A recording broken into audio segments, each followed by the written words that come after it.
Hello everyone, welcome to all of you. आइए आज हम लोग क्लास 7th के एक नए poem the charge of the light brigade के बारे में स्टडी करते हैं। This poem is based on the event from the battle of Balaclava that occurred near the Black Sea in 1854। यह उस युद्ध की घटना के बारे में है जो 1819 में ब्लैक सी के पास बलाक्लावा में लड़ा गया था। It tells the story of a brigade consisting of 600 British soldiers who rode the horseback into the Valley of Death।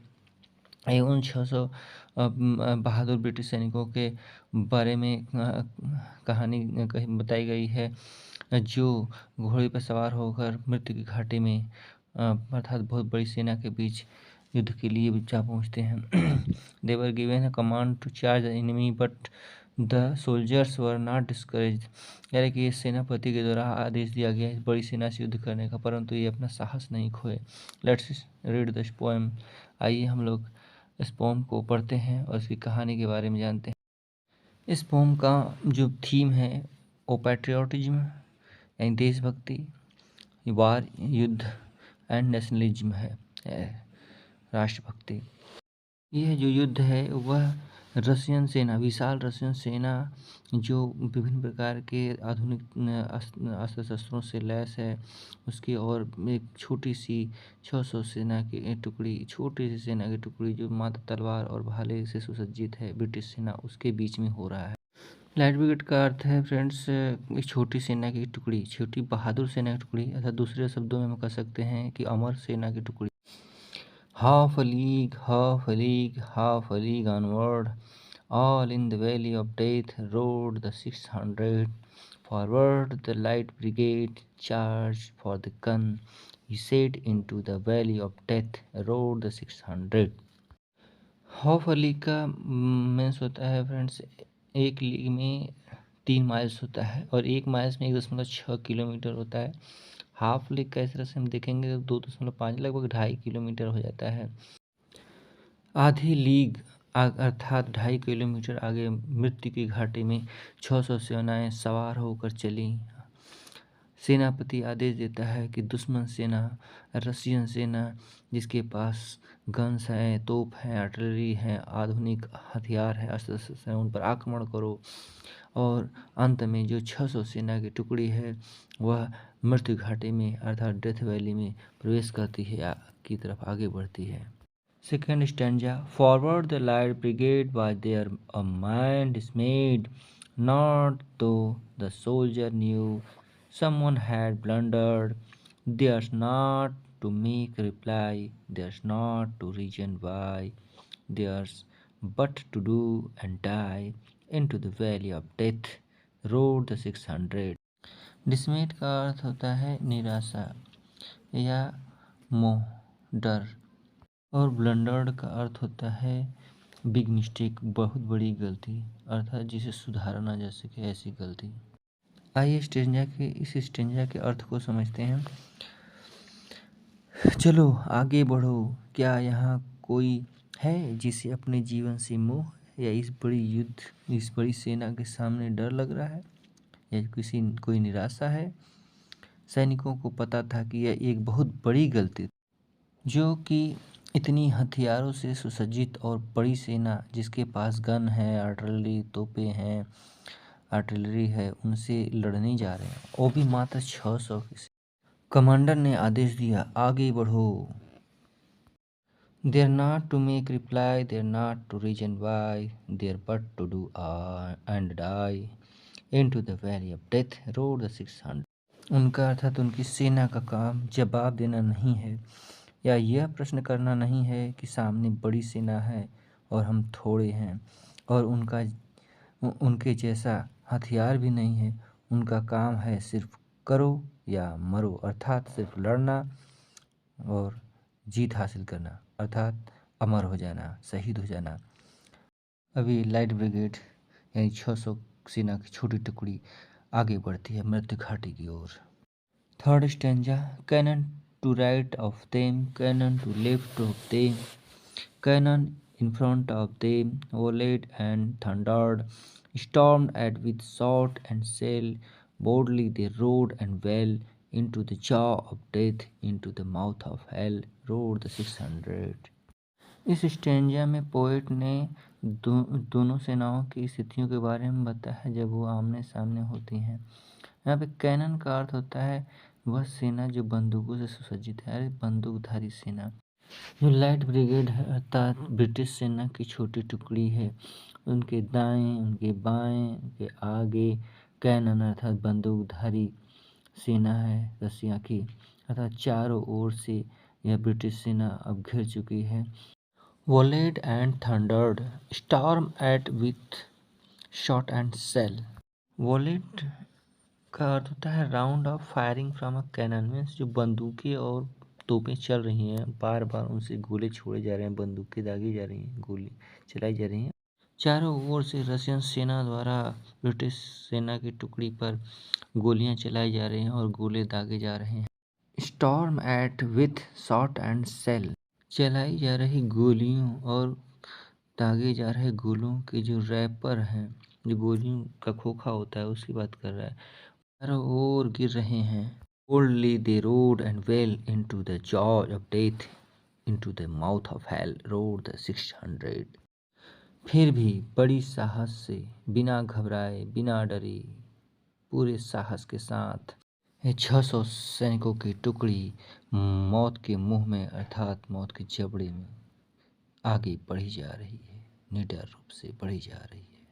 Flashed all their swords bare, flashed as they turned in air, serving the gunners there, charging an army, while all the world wondered, plugged in the battery smoke, right through the lines they broke.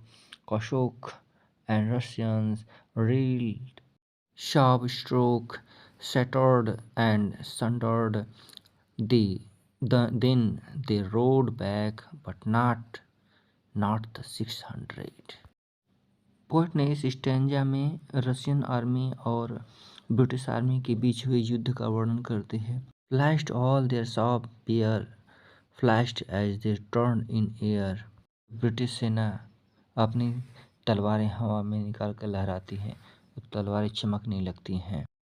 Shops beer means नंगी तलवारें, और serving means होता है तलवारों का प्रहार, यानी तलवारों से दुश्मनों को मारना। Serving the gunners there, charging an army while all the world wondered. British सेना के सामने जो भी रशियन सेना या दुश्मन आते हैं उन्हें वो तेजी से मारते काटते आगे बढ़ने लगे। यह देखकर सारी दुनिया आश्चर्यचकित थी कि इतनी बड़ी सेना का सामना एक छोटी सी आर्मी मात्र 600 की टुकड़ी कैसे कर सकती है।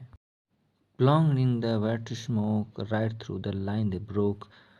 Cossack and Russian reeled from the saber stroke, shattered and sundered. Plunge का अर्थ होता है युद्ध में पूरा जोर लगा देना या पूरी शक्ति के साथ युद्ध में कूद पड़ना। एंड शंडर्ड का होता है split apart, broken, split apart और ब्रोकन अपार्ट, अर्थात दुश्मन सेना को तितर बितर करना, खदेड़ देना। लाइट ब्रिगेड पूरी शक्ति से लड़ाई में युद्ध में कूद पड़े और गोलीबारी से उठे हुए धुएं से बने बादल को चीरते हुए अंदर जाकर शत्रु सेना पर टूट पड़े और कोशाक और रशियन सेना जो सामने पड़े उन्हें मारते हुए, खदेड़ते हुए, तितर बितर करते हुए आगे बढ़े, जिससे वे डर से कांपने लगे और भाग खड़े हुए। Then they rode back, but not the 600. Russian सेना को खदेड़ने के बाद अब ये जो लाइट ब्रिगेड की छोटी टुकड़ी है वे वापस आती, लेकिन दुख की बात है कि अब वो 600 नहीं थे, अब वो 600 से कम थे, क्योंकि युद्ध में कुछ लोग या कुछ सेना मारी गई थी। इतनी बड़ी सेना से बहादुरी से लड़ते हुए कुछ सैनिक शहीद हो गए थे। Cannon to right of them, cannon to left of them, cannon behind them, volleyed and thundered, storm at with shot and shell, while horse and hero fell, they that had fought so well. Stanza 5 में poet ने लड़े गए युद्ध के बारे में बताते हुए सेना की बहादुरी का वर्णन किया है और बताया है कि कैसे उस युद्ध से बाहर निकल जाते हैं।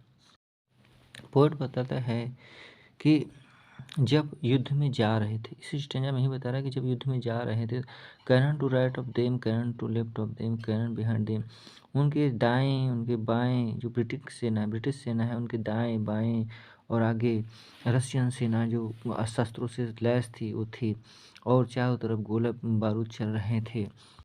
परंतु अब स्थिति कुछ बदल गई है क्योंकि अब ये युद्ध जीत कर आ रहे हैं और कह रहा है कि cannon to right of them, cannon to left of them, cannon behind them. कह रहा है कि उनके दाएं उनके बाएं और उनके पीछे जो रशियन सेना है वो मरी पड़ी हुई है और भाग खड़ी हुई है। And volleyed and thundered storm at with shot and shell. अब जो गोलियां और बारूद चली थी उनके खोखे सेल्स पड़े हुए हैं जो रैपर थे।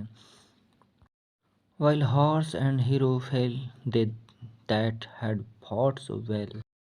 कभी युद्ध से लौटते हुए या वापस होते युद्ध के मैदान से जो लौट रहे हैं तो उनका वर्णन कर रहा है कि जब ये वापस आ रहे हैं देख रहे हैं कि ढेर सारे घोड़े पड़े हुए हैं जो और बहुत से वीर योद्धा जो बहुत बहादुरी से लड़े युद्ध क्षेत्र में मरे पड़े थे। Came through the jaw of death back from the mouth of hell, all that was left of 600। Came through the jaw of death, जो मौत के मुंह से बाहर निकल गए। इतनी बहादुरी से लड़ने के बाद जो सेना मौत के मुंह से बाहर निकल गई। Back from the mouth of hell, जो नर्क के द्वार से वापस लौट कर आ गए। All that was left of them, left of 600, लेकिन वो 600 नहीं थी, वो 600 में कुछ कम थी। When can their glory fade? Oh, the wild charge they made, all the world wondered. Honor the charge they made, honor the light brigade, noble 600। Poet जो Alfred Tennyson है और लास्ट स्टेंजा में कहना चाहते हैं कि ये जो इतनी बहादुर से लड़े हैं योद्धा, इनकी ग्लोरी या गौरव, इनकी कीर्ति अथवा यश कभी भूमिल नहीं होनी चाहिए। The world wondered, honor the charge they made, honor the light brigade, noble 600। कवि इस बात पर जोर देकर कहना चाहते हैं कि इन्होंने जो बहादुरी दिखाई है उसे सम्मानित करें, इन छोटी सी सेना की टुकड़ी को सम्मान दे और इनकी वीर गाथा को कभी भूले ना, इनकी बहादुरी को कभी भूला ना जाए। Thanks for watching, like subscribe and share the channel. आप लोगों को बहुत बहुत धन्यवाद।